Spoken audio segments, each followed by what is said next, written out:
Hey everyone, it's Barbie Jane, and today we are talking about building resilience. Building resilience is overcoming challenges in both your personal and your professional life, and it's being able to get over challenges, get over obstacles, and coming back stronger every time. Hey everyone, it's Barbie Jane, and I am here with a passion to help you be able to realize that you have better choices that you can go for because you got the skills, where I'm going to help you reskill, upskill, and just be better all around so you can continue to have the best options in front of you and actually go for it. Let's dive into building resilience. In this video, we're going to go through 3 objectives. Number 1, we're going to define what resilience is. We're going to learn what mental toughness is all about, and we're going to learn how to adapt to it. 2, we're going to provide actionable methods to develop resilience and to handle these challenges. And 3, we're going to embrace those setbacks.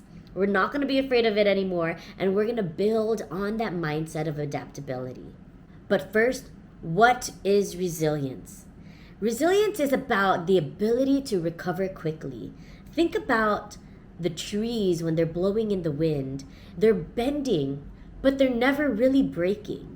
And so when we think about that term, that what is it called? That analogy of the tree, we are really thinking about that mental elasticity. That means whenever tough situations come, we don't automatically break down. We're able to bend with it. We're able to adapt with it. And that's what mental elasticity is. It's truly adapting with the challenges and no longer being able or being afraid to take them on. We're actually going through it head on. We're going through the challenges, we're adapting to it, we're being more flexible, and we're realizing that every time we have a challenge, an obstacle, or a failure, we're not automatically giving up. We're continuing to find ways how to be better, learn ways on how to attack it even better, and that's what resilience truly is.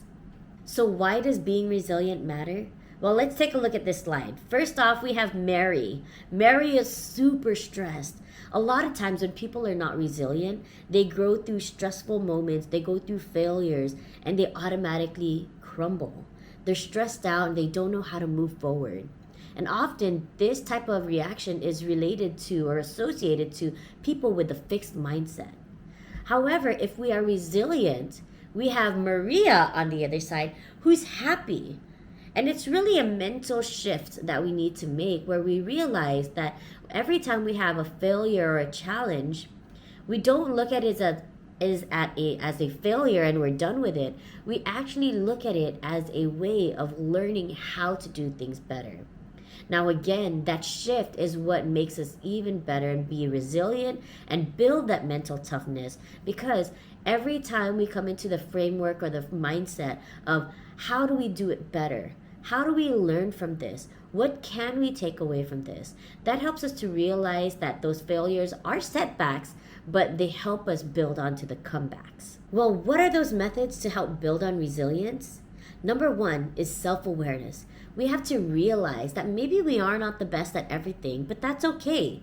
That's why we're in the framework and the mindset of how do we learn to be better?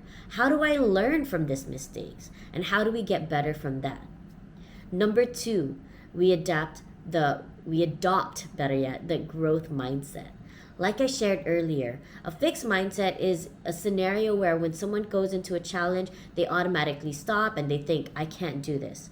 However, with someone who has a growth mindset, they actually approach that same situation and that same challenge, and instead of saying, I can't do it, they actually say, how can I learn how to do it? What can I learn from this? And that's just being able to adapt and realizing that that failure again is not the end of it all.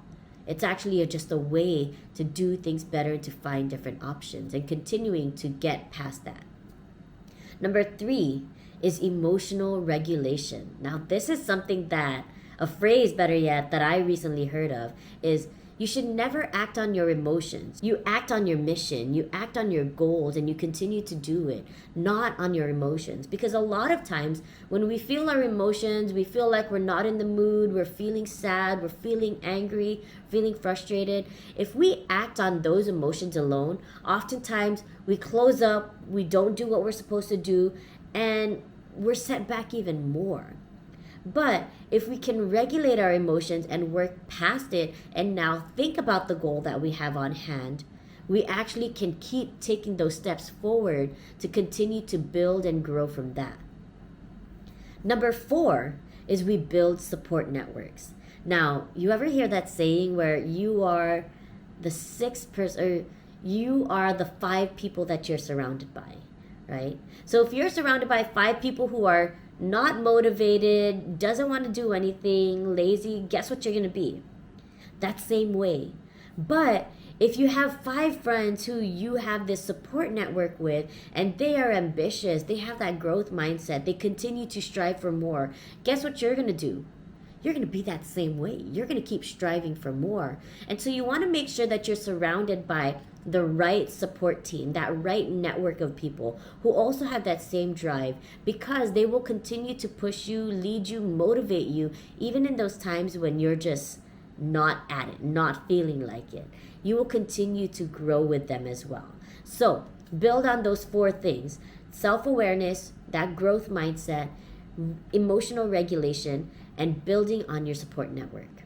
Now, let's talk about the strategies to develop that mental toughness and adaptability. Because those 2 pieces, not one, those 2 pieces, mental toughness and adaptability, those are the 2 pieces that help build your resiliency. And so how are we going to do it? I got 4 things for you. Number 1, we're going to set goals.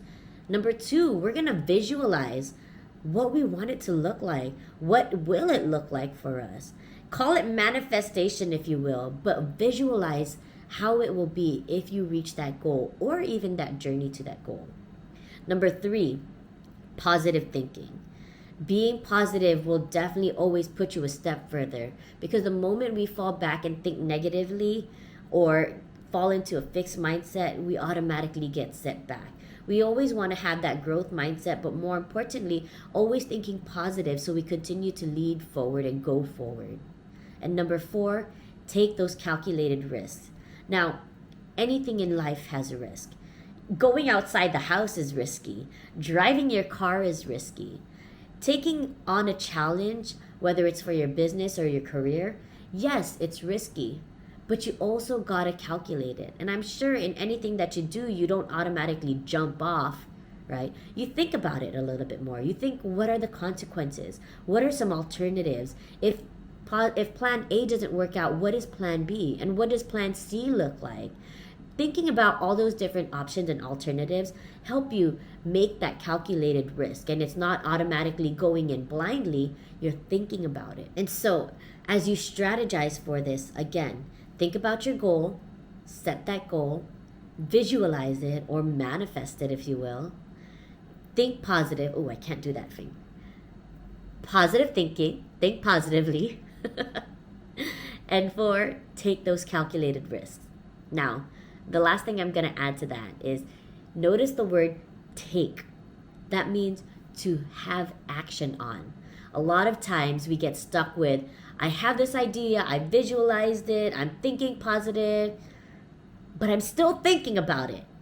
And trust me, I know, I've been there. I've had that situation where I always call it analysis paralysis. Oh my gosh, I've done that for years.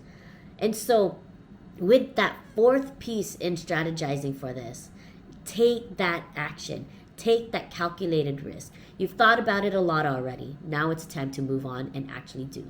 Now, I do want to leave you with 3 tips to take action. Number 1, write down 1 challenge every day. And write down after that, how do you respond to it? And so when I ask you this, I'm not asking for a whole sentence. I'm not asking for a story. Literally 1 challenge and how you responded.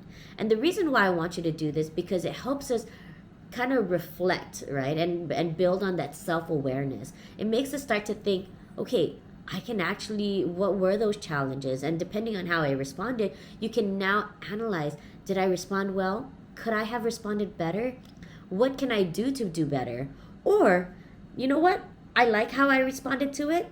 Let me continue to do that practice. But write that 1 challenge down and just reflect on it by writing down how you responded to it. Number 2, related to that one that I just said, right? Reflect on it. So you've the first one was actually taking action and writing things down. Now you're kind of taking it into a deeper level and reflecting on it. But more importantly, I want you to ask yourself, what did I learn from this? Okay, so as you reflect on it, ask yourself, what did I learn from this? What can I do better? Or, I really like it. Let's continue it on. And number 3, as you do this for a week, for 2 weeks, for 3 weeks, for a month, I want you to start to recognize the patterns that you have. Understand the things that you like to do and continue on with it. Understand the things that you didn't like and find out what you've learned from it and how to improve on it. But more importantly, as you start to see the bigger picture of things, I want you to also realize when you had progress and when you had wins. And when you see those two pieces, I want you to be able to celebrate it. Celebrate the little wins, because those little wins that you celebrate are a light and a burst of positivity that continues to build you on and move you forward. Again, the way we think is what helps us. All our perspective is a big factor onto how we move forward. And so we always want to make sure that we're thinking positively and never on the negative side. And doing these 3 things will help you build on that resiliency daily, but more importantly, with resiliency, it'll help you be mentally tough and adaptable. So everybody, I do want to say thank you so much for watching this video. If you like what you see, please like and subscribe. It really helps me grow this challenge, or better yet, I say challenge because I have a personal challenge that I want to go for when it comes to building content, putting content out and whatnot. So it definitely builds on that personal challenge that I have, but it also builds on this channel. So please like and subscribe, and we listen and we don't judge. So please don't be judging me, because I don't want those judgments to set me back. And I'm trying to think positively, be positive, and continuing to move forward. So thank you so much. Hey, it's Barbie Jane, and I hope you have a great day. Bye.